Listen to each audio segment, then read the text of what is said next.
तो नमस्कार दोस्तों। कैसे हो आप सब। तो पिछली वीडियो में जो हमने चैप्टर किया था वो था द वैदिक एज। और अब जो हम चैप्टर करने वाले हैं उसका नाम है रिलीजियस मूवमेंट्स। नाम से पता चलता है रिलीजियस मूवमेंट मतलब नए नए रिलीजन्स जब उभर रहे थे। इसमें हम पढ़ेंगे जैनिज्म और बुद्धिज्म के बारे में। कैसे कैसे ये रिलीजन्स उभरे, इनके उभरने का क्या कारण था, लोगों ने जो लोअर कास्ट थी उन्होंने सनातन धर्म को क्यों छोड़ा, वगैरह वगैरह। तो स्टार्ट करने से पहले देख लेते हैं कि मैं बता देता हूँ कि YouTube के इस चैनल पर 800 प्लस सब्सक्राइबर हो चुके हैं। जल्दी से 1K प्लस करवा दो। टेलीग्राम पर ये जितने भी ये नोट्स मैं आपको वीडियो में दिखा रहा हूँ ये सारे के सारे इनकी PDF वर्ड फाइल आपको इस टेलीग्राम चैनल पर मिल जाएगी। तो इसे ज्वाइन करिए। तो थैंक यू। अब मैं आगे बढ़ना चाहूंगा बकवास ना करते हुए। टाइम था 6th सेंचुरी का। इससे पहले हमें थोड़ा पीछे जाना होगा। हमने पढ़ा वैदिक एज, कैसे हमारे ऋषियों ने हमारे ग्रंथ लिखे, वेद लिखे, पुराण, उपनिषद आदि। और जैसे जैसे वैदिक काल कम होने लगा, मतलब मैं बात कर रहा हूँ लेटर वैदिक पीरियड की, तो हमारा वर्ण सिस्टम बन गया। इसमें थे ब्राह्मण, क्षत्रिय, वैश्य और शूद्रा। इनके बाद एक और, जिसे हम आउटकास्ट बोलते हैं, अनटचेबल्स बोलते हैं, वो कास्ट थी जो कि हमारे वर्ण सिस्टम में हम उन्हें नहीं लेते थे। तो ये अनटचेबल्स और जो शूद्र थे उन्हें लगा कि जो भाई हमारे ये जो ब्राह्मण और क्षत्रिय हैं, ब्राह्मण मतलब प्रीस्ट और टीचर्स, हमारे पंडित, और जो हमें शिक्षा देते थे क्षत्रियों को, और क्षत्रिय जो रूलिंग क्लास थी, राज करती थी, युद्ध लड़ती थी। तो लोअर कास्ट सोचने लगी कि भाई ब्राह्मण और क्षत्रिय को हद से ज्यादा प्रिविलेजेस यानी कि हक और ऐश और आराम मिल रहा है। तो जो लोअर क्लास थी उन्होंने इस वर्ण व्यवस्था को, इस वर्णा सिस्टम को क्वेश्चन करना स्टार्ट कर दिया। मतलब वे सारे के सारे जो अनटचेबल्स थे और जो शूद्र थे वो इस वर्ण सिस्टम को, इस वर्ण व्यवस्था के ऊपर सवाल उठाने लग गए। अब देखो, इन्हें लगा कि इनको ज्यादा हक मिल रहे हैं, और साथ ही साथ हमारे ऋषियों ने जो वेद लिखे, पुराण लिखे, जितने भी हमारे संस्कृत टेक्स्ट थे, उनको ये रिजेक्ट करने लगे कि हम इन वेदों को, इन टेक्स्ट को नहीं मानते, हमारी मर्जी, तुम भाड़ में जाओ। अब यही रीजन था कि नए नए जो रिलीजन थे वो उभरने लगे। इन्हें अपने रिलीजन में थोड़ा ओप्रेस्ड, मतलब इन्हें ये लगता था कि हमें दबाया जाता है, इसलिए इन्होंने अपना धर्म छोड़ दिया। अब एक पॉज लेते हैं और जैनिज्म के बारे में पढ़ते हैं। फिर आपको सारा समझ आ जाएगा कि क्यों ये रिलीजन्स जो दूसरे जैनिज्म और बुद्धिज्म थे ये उभरे, क्या क्या इसके रीजन थे। तो जैनिज्म का जो ओरिजिन है, जो इसकी रूट्स हैं, वो आती है तीर्थंकर से। हमारे टोटल 24 तीर्थंकर हुए हैं। जो पहले तीर्थंकर थे वो थे ऋषभनाथ, जिनका जन्म अयोध्या में हुआ। पहले कौन से थे? ऋषभनाथ। जन्म हुआ अयोध्या में। और जितने भी हमारे तीर्थंकर्स हैं, सबका जन्म गंगा बेसिन के एरिया में हुआ, यानी गंगा नदी के आसपास जो लगते हुए इलाके हैं उनमें हुआ। सिर्फ एक ऋषि को, एक तीर्थंकर को छोड़कर, जो कि थे 23वें तीर्थंकर, जिनका नाम था पार्श्वनाथ। इनका जन्म हुआ था वाराणसी में। और इन्होंने निर्वाणा, निर्वाणा एक तरह से हम कह सकते हैं मोक्ष की प्राप्ति, या फिर जो कहते हैं एक बंदा इतनी मेडिटेशन कर ले, इतनी मेडिटेशन कर ले कि वो खुद को पहचान जाए, कि उसे दुनिया की असलियत दिखने लग जाए कि दुनिया में कुछ भी नहीं रखा है, पैसा, घर, गाड़ी, घोड़ा, मतलब ये कुछ भी नहीं, तो उसे कहते हैं निर्वाणा। ठीक है। तो उन्होंने निर्वाणा अटेन किया था बिहार में मेडिटेशन करने के बाद। तो जो लास्ट तीर्थंकर थे 24वें, वो थे महावीरा।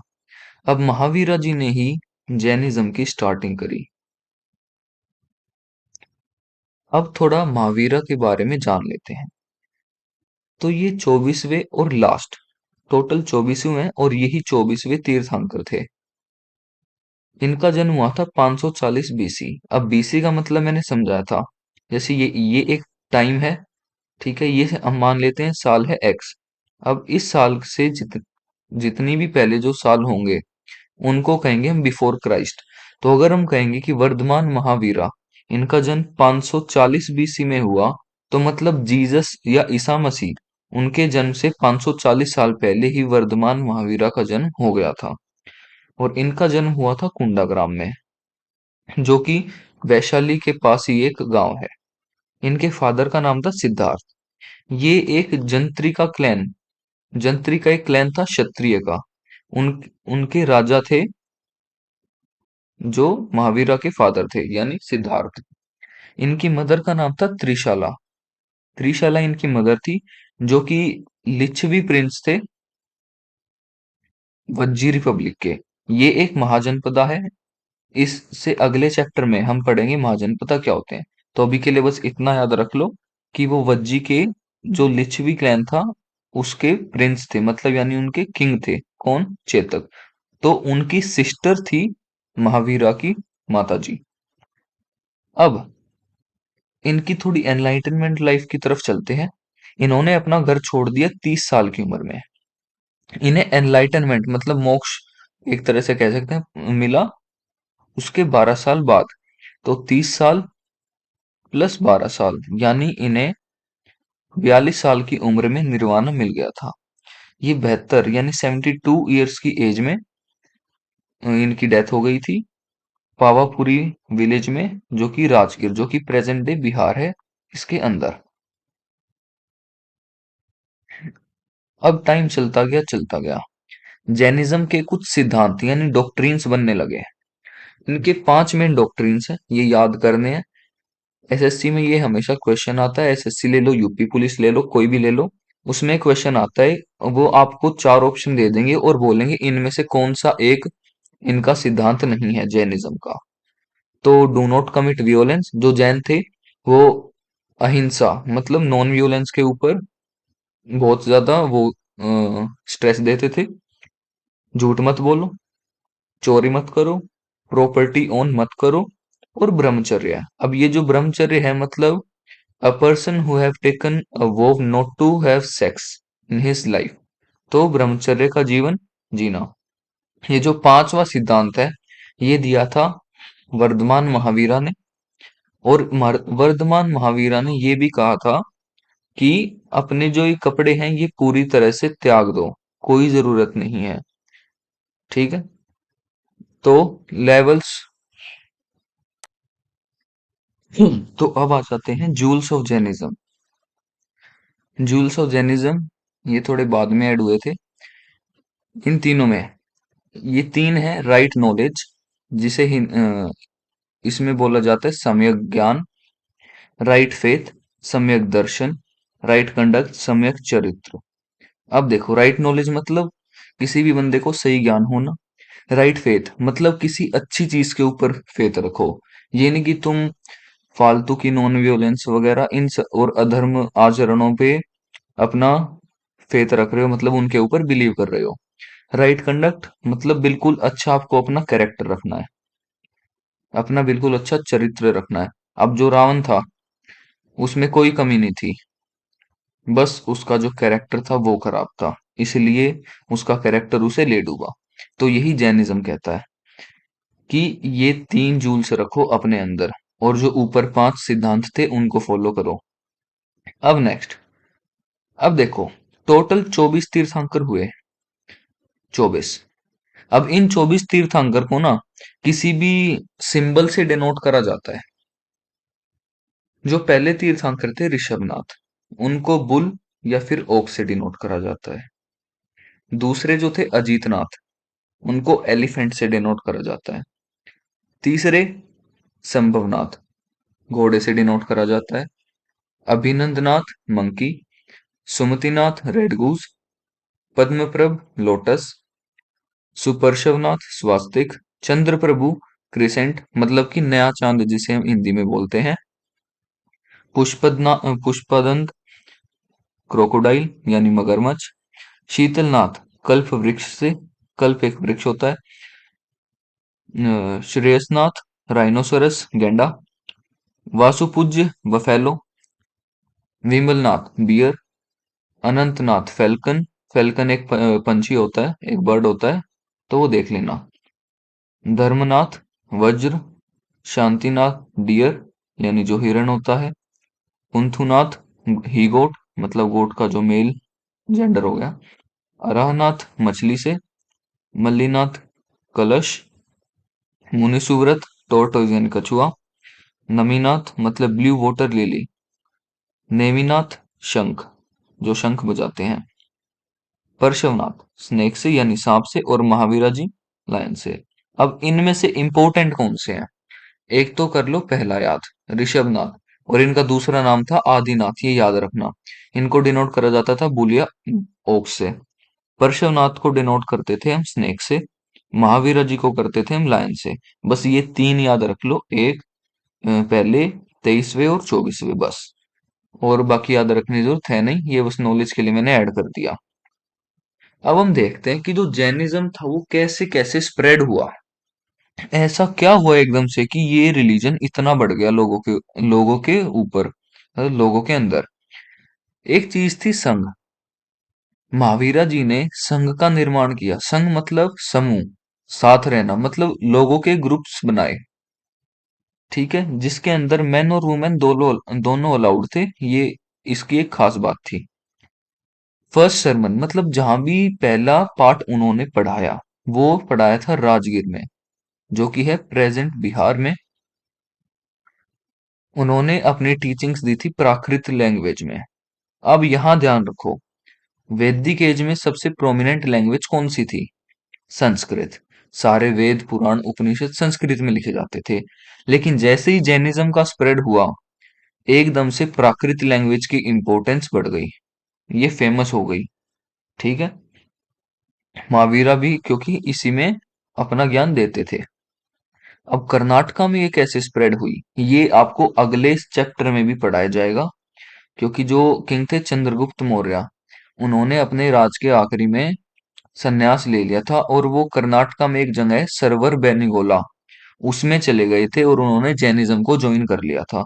तो चंद्रगुप्त मौर्य का एक बहुत ही बड़ा हाथ है जैनिज्म को स्प्रेड करने में। ठीक है, और जो जैन मॉन्क्स थे वो साउथ में भी चले गए, जिनका लीडर था भद्रबहु। तो जो जैन मॉन्क्स साउथ में गए, किसकी लीडरशिप के अंदर में? भद्रबहु की लीडरशिप के अंडर में। ठीक है, उसके बाद अब ये कलिंगा में भी फैल गई। कलिंगा सबसे ज्यादा इंपॉर्टेंट सिटी, या फिर कह सकते हैं कि जगह हो गई थी मौर्यन पीरियड के टाइम पे, मौर्यन काल के टाइम पे। वहां पर एक रूलर राज करते थे खड़वेला। तो इनका बहुत ही ज्यादा बड़ा हाथ है जैनिज्म को कलिंगा में फैलाने में। ठीक है, अब इन्होंने केवल कलिंगा में नहीं, कलिंगा से तमिलनाडु के अंदर ये मूवमेंट फैलाई थी, मतलब जैनिज्म का धर्म फैला दिया, जो कि एक अच्छी बात है।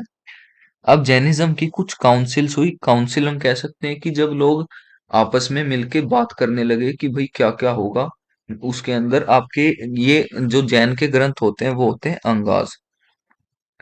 ठीक है, तो अंगास के अंदर आप ये मानो, अंगास के अंदर आप ये मानो कि जो फर्स्ट काउंसिल हुई थी वो हुई थी, वो हुई थी पाटलिपुत्र में, और इसके अंदर 12 अंगास कंपाइल किए गए थे, ये याद रखना। तो पहली काउंसिल हुई 322 से लेके 298 बीसी तक पाटलिपुत्र में, और लीडर थे यहाँ के स्थूलभद्र, ये याद रखना। सेकंड काउंसिल हुई 512 एडी में। अब देखो एडी, यहाँ पर हमारे ईसा मसीह का जन्म हुआ। इससे पहले जितने भी साल होंगे उन्हें हम कहेंगे बीसी, और इस पॉइंट के बाद में जितने भी साल होंगे उन्हें कहेंगे हम एडी। एडी की फुल फॉर्म होती है एनो डोमिनी। ठीक है, तो 512 एडी का मतलब ईसा मसीह के जन्म के 512 साल बाद जैनिज्म की सेकंड काउंसिल हुई वल्लभी में। और यहाँ के लीडर कौन थे फिर जिन्होंने करवाई? वो थे देवर्दी। ठीक है, अब नेक्स्ट चलते हैं। अब जो जैनिज्म था वो फैल गया। अब ये अलग अलग सेक्ट्स में बट गया। कैसे? देखो, महावीरा ने जैनिज्म स्टार्ट किया। फिर महावीरा के 11 शिष्य हुए, 11 स्टूडेंट्स या डिसिपल्स हुए। उनमें से जो 10 थे वो महावीरा से पहले ही मर गए। उनमें से एक ही जिंदा बचे थे, जिनका नाम था सुधर्म। अब वो एक पॉन्टिफ बन गए, जिसे हम जैनिज्म में बोलते हैं थेड। वो बन गए, जिसे हम कह देते हैं पादरी, पुजारी, वर्शिपर वगैरह। ठीक है। तो ये एक पॉन्टिफ यानी एक पादरी बन गए। जैनिज्म के फिर दो सेक्ट बट गए। दो सेक्ट कैसे बटे? एक था दिगंबर, एक था श्वेतांबर। अब जो ये शिष्य थे इनके, जिनका नाम सुधर्म था, ये आए, इन्होंने जैनिज्म फैलाया। अब यहाँ से जैनिज्म भी दो भागों में बट गया था, ये था दिगंबर और श्वेतांबर। दिगंबर में वो थे जो साउथ में चले गए, श्वेतांबर में वो थे जो मगध के अंदर रह गए। मगध मगध जो राज्य था उसी में आपका मौर्यन पीरियड स्टार्ट हुआ था।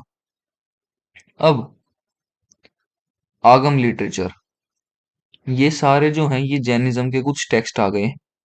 इनमें सेक्रेट लिटरेचर है, अर्ध मगधी में ये लिखे गए हैं।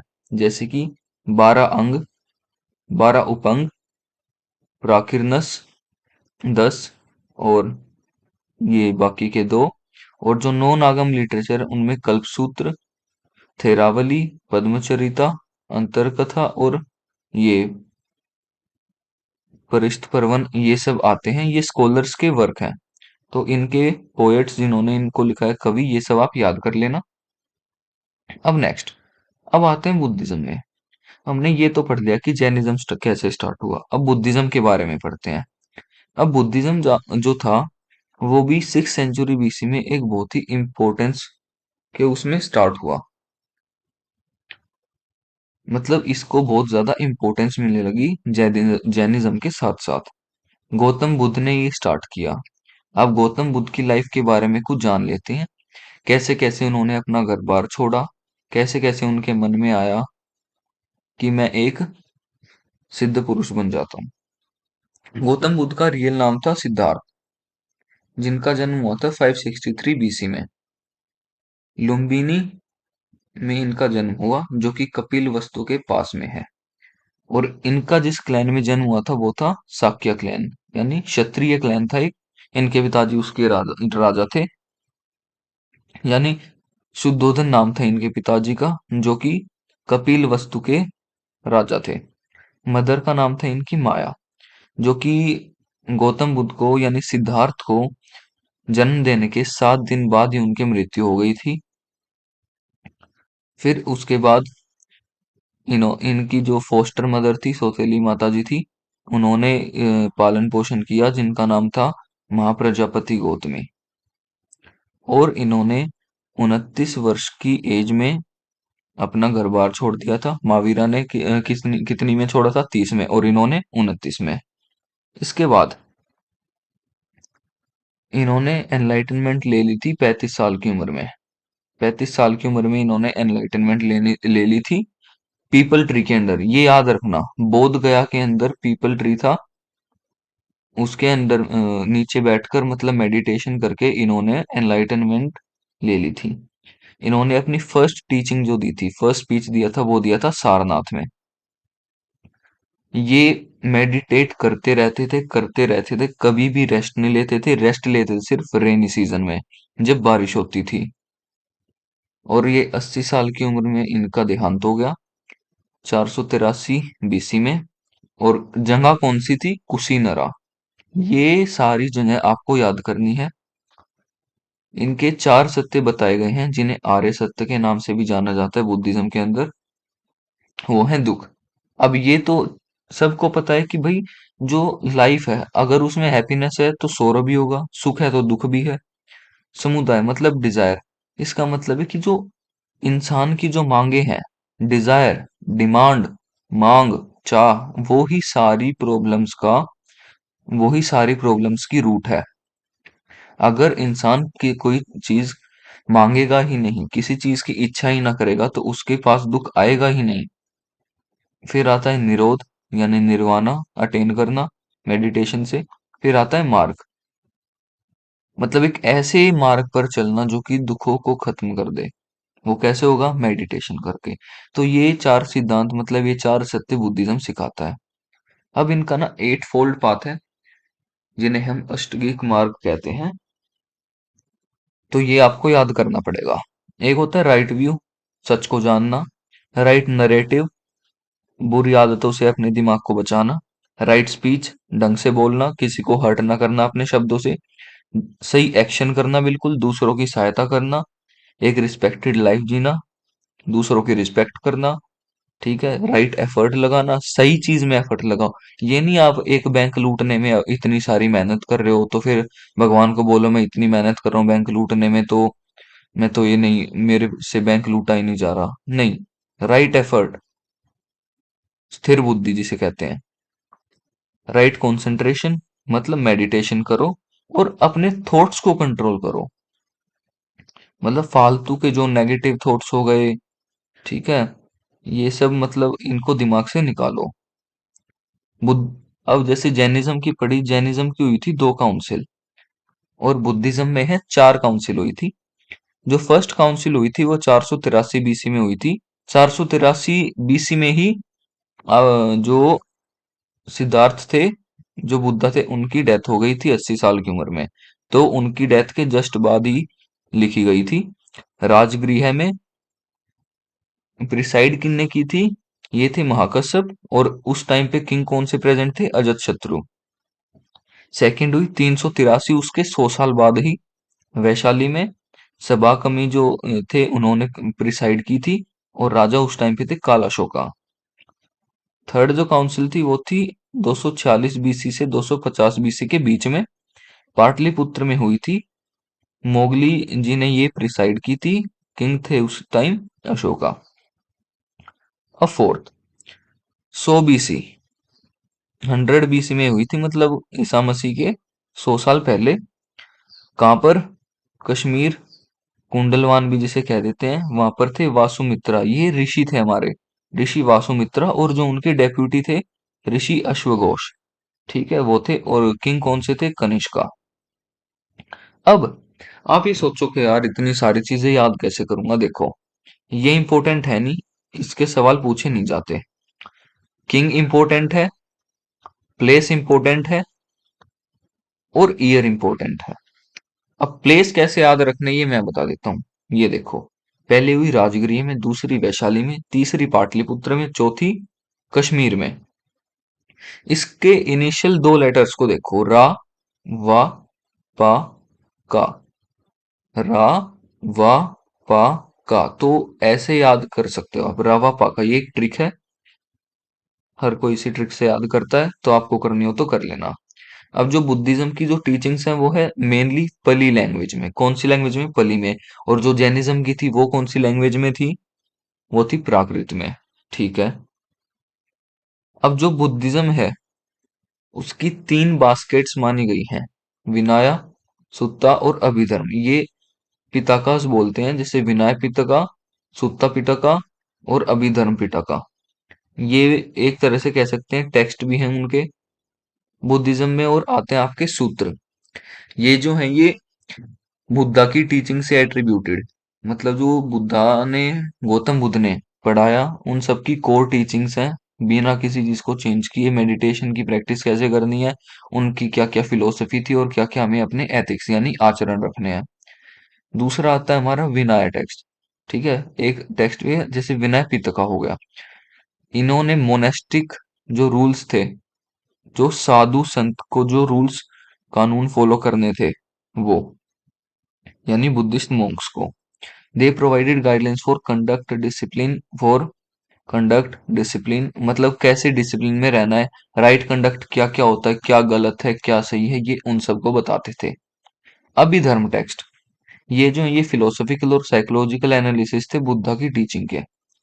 ठीक है, consciousness, perception, nature of reality, मतलब ये सच को बताते थे, सच को, ट्रुथ को।